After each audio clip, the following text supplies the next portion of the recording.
Video and happy Friday. It's time for another weekly market breakdown. Also want to give you guys a massive update so that you can understand exactly what's going to happen in the markets in next week, so that you can also get an opportunity to get into the market as well.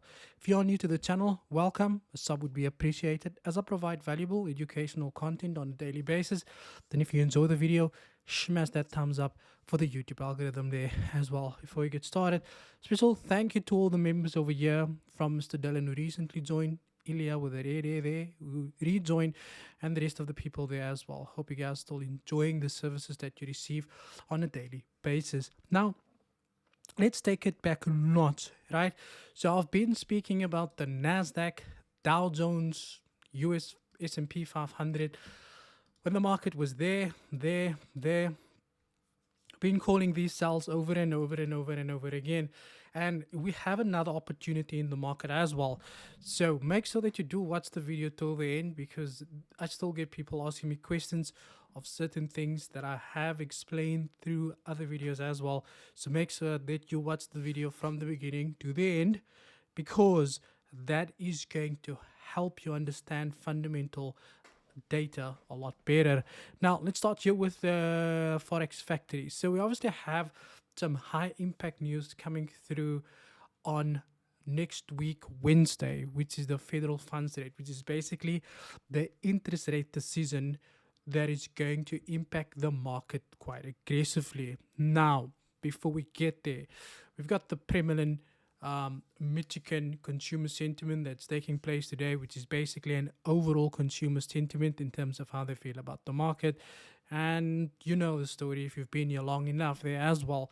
But the most important news that we're waiting for is the federal funds rate, which is the interest rate this season there as well. Now, I want to educate you guys just a little bit before we continue, right? And I'm going to do this in a very easy way, because people are still asking me this after I've been doing it for I've been explaining this in almost every video that I make. So I'm going to explain it very slowly, right?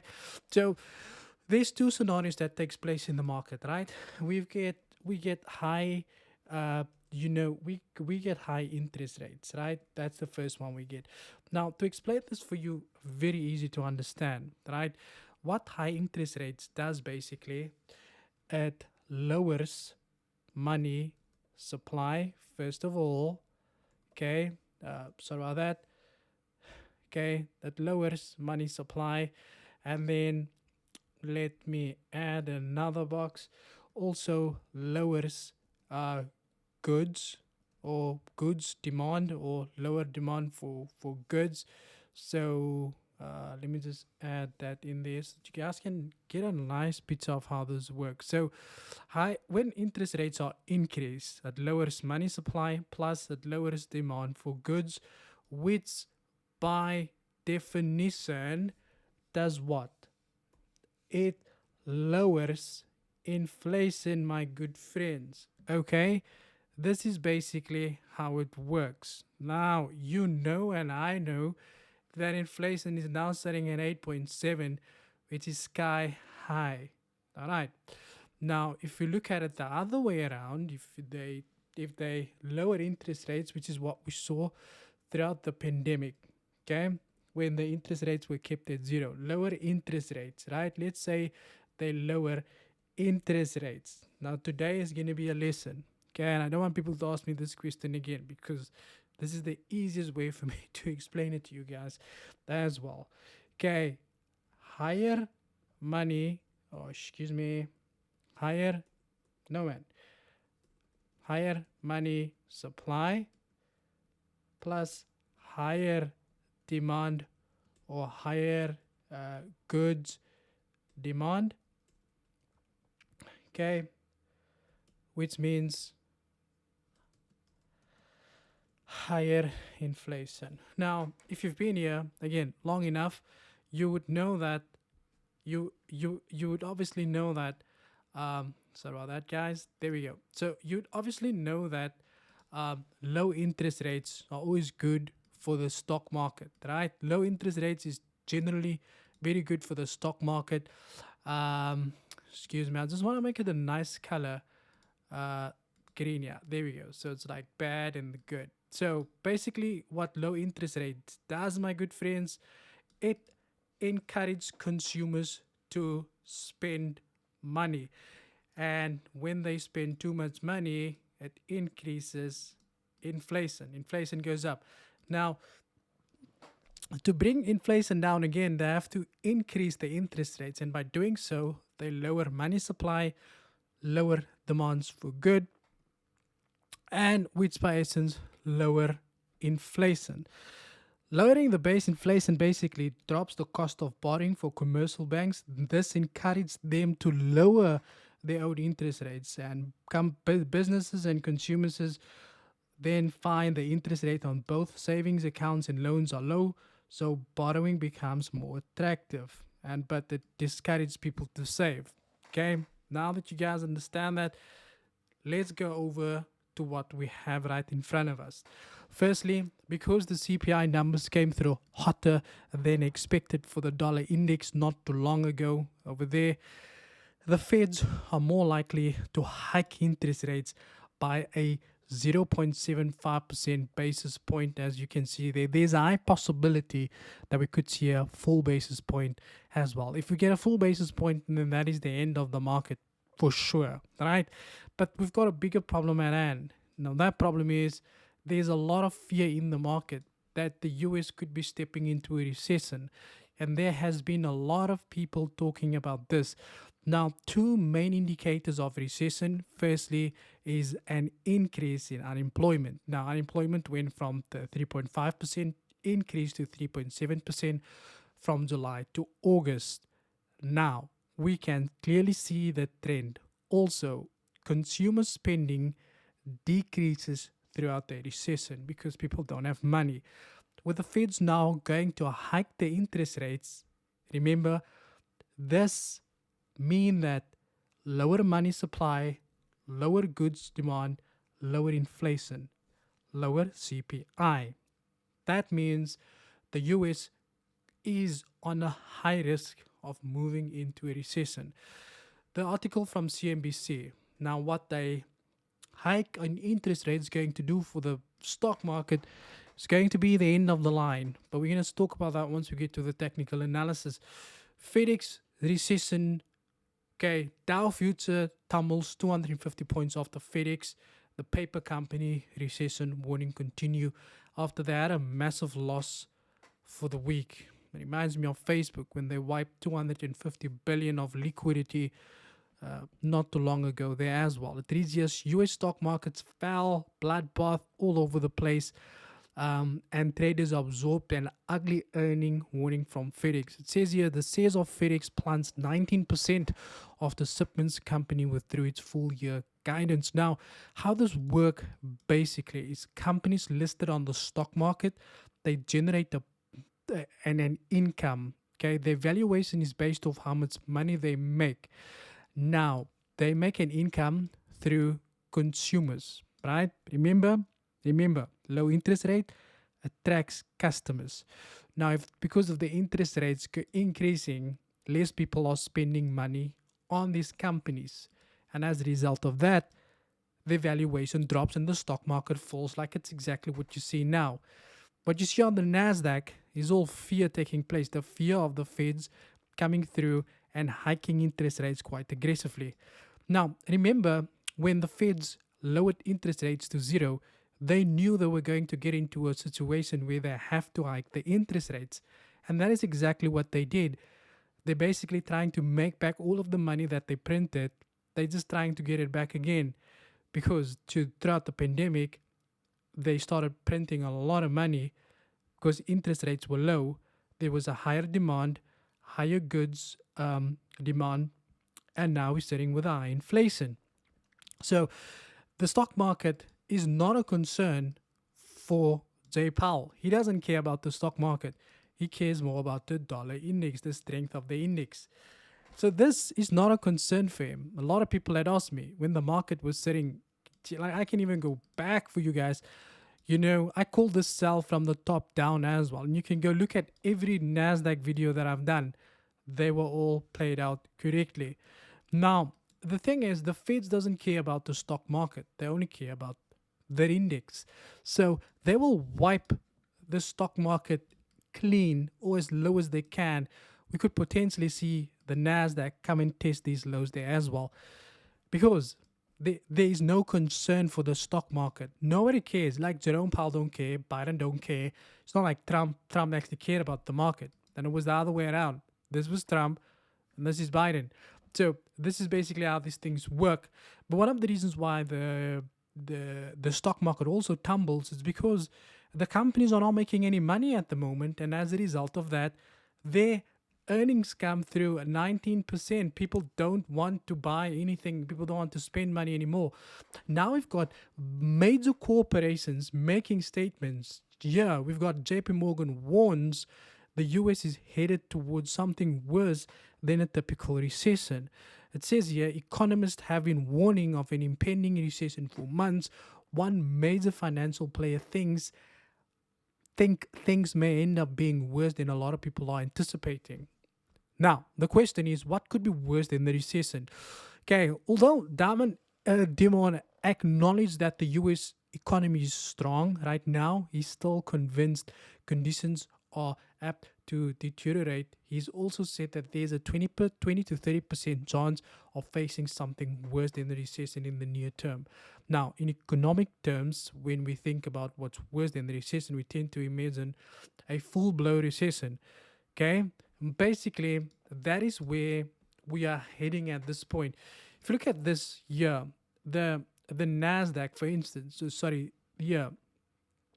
this was a whole 40% wipe that we saw when the Feds, and this all happened, I think this was in 2002.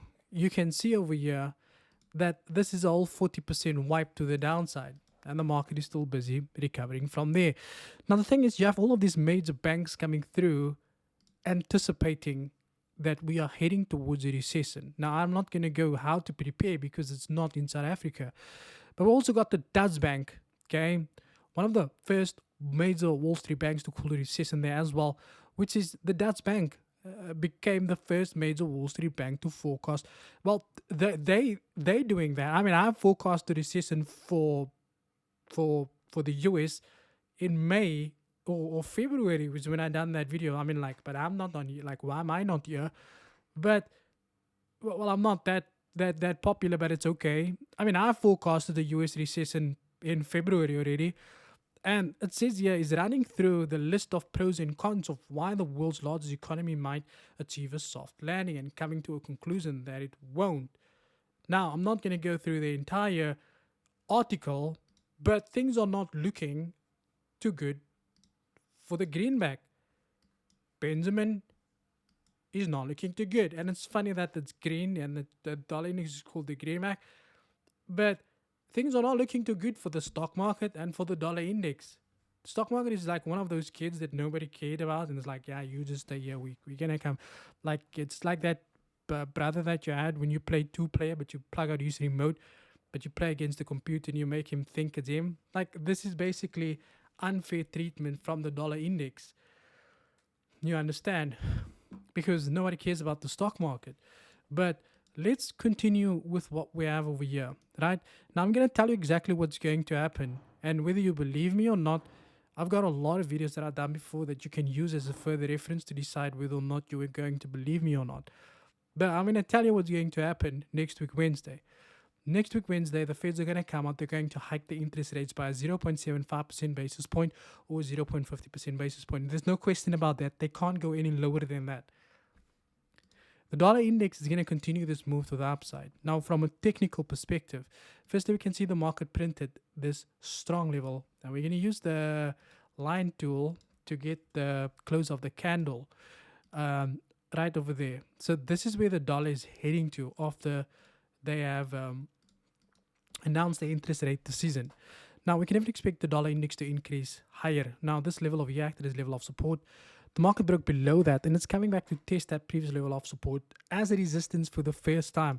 On the weekly time frame, we have the market that broken above this level of resistance, came back to test it as support, and we can expect this market to continue higher. Now, if you take your Fibonacci from the low to the high of this massive impulse over here, we can see we're at a 50% pullback. But on the daily time frame, we have a market that's now not moving at all.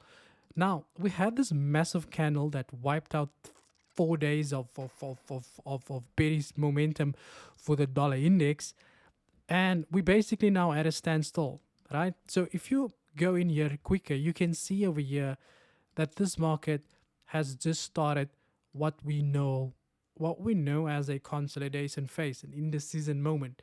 Now, this market could potentially just move sideways, but this market is not going lower.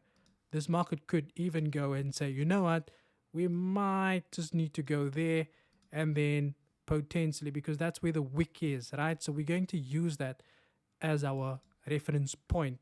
But we got this high here, so we're going to take that into consideration as well. So this is what I see going to happen, okay? Because this could be where the where the dollar index starts moving sideways.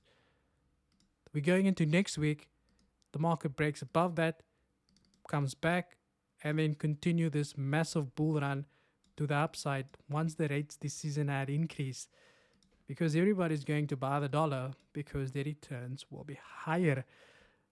Now, for my good friend over here, which I'm not going to do a complete overall from, but again, this is the target, and I've said this in every video that I've done so far. In fact, I'm going to be optimistic and say this is what we can hope for. Now, on the daily time frame, we can clearly see how the market had now broken below the strong level of support. Now, once support gets broken, it becomes resistance. Now, we also have this level of support over here, but we got this massive impulse. After an impulse, you expect a correction. We also got a gap that we can expect the market to fill as well. But if you take your Fibonacci from the high to the low of this massive impulse, we do have a 50% pullback. But if you take your Fibonacci even lower, we have a 61.8 pullback, which is probably what I'll go with. Now, there's a high possibility that the Nasdaq could continue lower, then go higher, and then start this move to the downside there as well. Now, keep in mind that because the dollar index is busy moving sideways, and there's a negative correlation between the stocks and the dollar index in most cases, there is a high possibility that the Nasdaq can pull back today, and then when we get into next week, the market can continue this move to the upside. It's all about waiting for bullish momentum in the market as well. Next up, we've got similar price action taking place over here on the US 30. Now, this is basically the area that I have here that I'm interested in, because this level acted as a level of resistance, tested it as support multiple times. We have a massive impulse. After an impulse, you expect a correction. We have this level of support that the market had printed over here that got broken and is now acting as a level of resistance. We have the market that had also opened up with a gap after 90% drop in Forex. Now, the question, my good friends, is the market can easily go and fill in that gap and continue lower, right? That is what we would like to see, and that is what we are going to go with. Alternatively, the safest method is to wait for a deeper pullback, and then you can expect the market to go definitely to the downside there as well. Now, the S&P 500 printed similar price action. The S&P 500 also just broke below support. It's faced with new support, now has a resistance that is lining up basically with the previous level of support that is now turned resistance. Now, my good friends, that is how you need to trade the market going into next week. And if you want to take my advice, you can make a lot of money. But if you don't, then you can just watch other people make a lot of money. Now, that's all from my side. And thank you for your time. And as always, cheers for years.